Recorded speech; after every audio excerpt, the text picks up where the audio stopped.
విజయనగరం మహారాజా ఆసుపత్రిలో ఆక్సిజన్ సరఫరాకు అంతరాయం ఏర్పడింది. ఆక్సిజన్ సరఫరాలో సాంకేతిక లోపం వల్లే అంతరాయం కలిగిందన్నారు. ఈ ఆసుపత్రిలో చికిత్స పొందుతున్న 2 కరోనా రోగులు మృతి చెందారని కలెక్టర్ చెప్పారు. వారు కూడా ఆక్సిజన్ అందక చనిపోలేదని, సాధారణ కరోనా మరణాలని వివరించారు కలెక్టర్.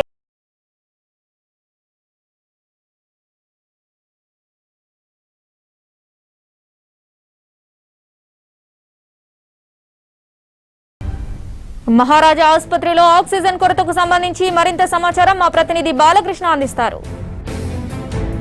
తెల్లవారుజాము నుంచి ఆక్సిజన్ ప్రాబ్లం ఉందో, ఆక్సిజన్ ప్రాబ్లం ఉండడంతో అటు సంబంధించిన పేషెంట్కి సంబంధించినటువంటి వీరందరినీ అక్కడ నుంచి షిఫ్ట్ చేస్తున్న పరిస్థితి మనం చూస్తున్నాం. మరోవైపు కొంతమంది పేషెంట్స్ని ఇక్కడే మనం అంబులెన్సెస్ తీసుకొచ్చి అంబులెన్సెస్లో మనం చూస్తూ ఉన్నాం. అంబులెన్సెస్లో వారిని ప్రత్యేకంగా ఆక్సిజన్ అందిస్తున్న పరిస్థితి, ఎమర్జెన్సీ పరిస్థితి. ఏవైతే ఈ లైన్స్ ఎక్కడి నుంచి ఏ ప్లాంట్ నుంచి వెళ్ళేటటువంటి లైన్స్లో బ్లాకింగ్ ఏర్పడడంతో అవన్నీ పూర్తిగా డిగ్ చేస్తున్నారు. దానికి సంబంధించి రెక్టిఫై చేసేందుకు ప్రయత్నిస్తున్నారు. అయితే ప్రస్తుతం మనం చూస్తున్నాం అంబులెన్స్లోనే పెట్టి ఒక్కొక్కరికి ట్రీట్మెంట్ ఇవ్వడం, మిగిలిన ఎక్కడైతే కోవిడ్ హాస్పిటల్స్ ఖాళీ ఉంటే అక్కడ వారికి సంబంధించి వారికి ప్రత్యేకంగా ట్రీట్మెంట్ ఇవ్వడం చేస్తున్నారు. ఇక్కడ నుంచి షిఫ్ట్ చేస్తున్నారు. అయితే ఇప్పటి వరకు కూడా అధికారికంగా లెక్కల ప్రకారం ఎంతమంది చనిపోయారో దానిపై అయితే కొంత గోప్యంగా అయితే ఉన్న పరిస్థితి అయితే ప్రస్తుతం జిల్లాలో నెలకొంది.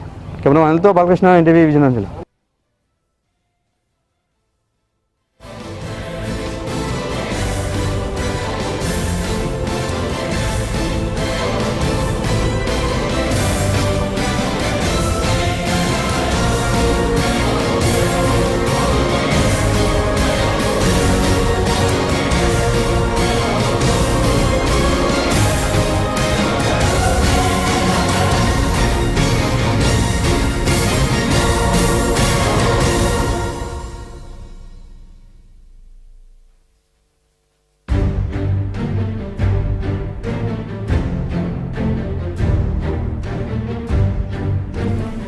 విజయనగరం మహారాజా ఆసుపత్రిలో ఆక్సిజన్ సరఫరాకు అంతరాయం ఏర్పడింది.